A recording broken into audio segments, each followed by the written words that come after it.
যে রায়টি শোনার জন্য জনগণ আজকে অপেক্ষা করছে সেটি হলো, আপনারা জানেন যে শিশু রামিসা ধর্ষণ হত্যা মামলা। এই শিশু রামিসা হত্যা ধর্ষণ মামলার আজকে বিচারিক আদালত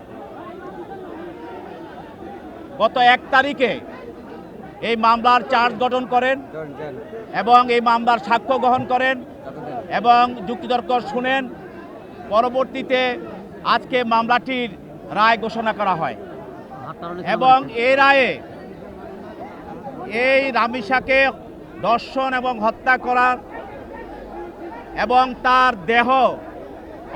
অঙ্গ প্রত্যঙ্গ সেটিকে গোপন করার বা সেগুলি বিচ্ছিন্ন করে সেগুলিকে গোপন করা এবং মুছে ফেলা দেওয়ার জন্য যে অপরাধ সে করেছে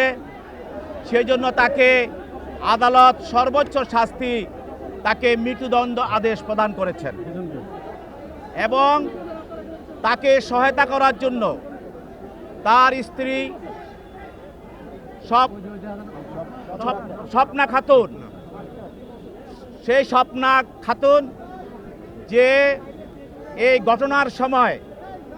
তার স্বামী সোহেল রানাকে সে সহযোগিতা করেছে এবং তার পর্যাপ্ত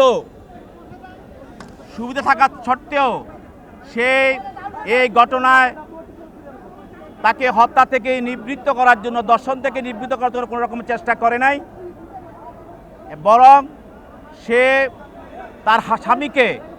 পালিয়ে যাওয়ার জন্য দরজা বন্ধ রেখে সেখানে জানালা দিয়ে সে বের হওয়ার জন্য, পালিয়ে যাওয়ার জন্য সে সহযোগিতা করেছে এবং তাকে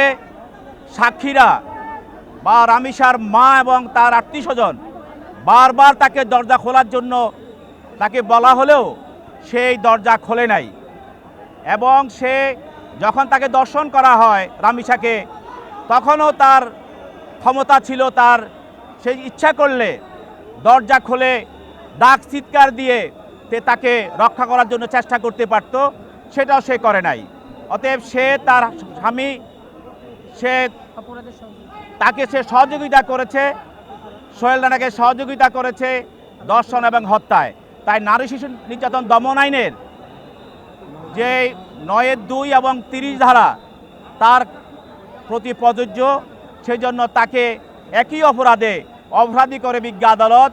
বিচারিক আদালত তাকেও মৃত্যুদণ্ড আদেশ প্রদান করেছেন।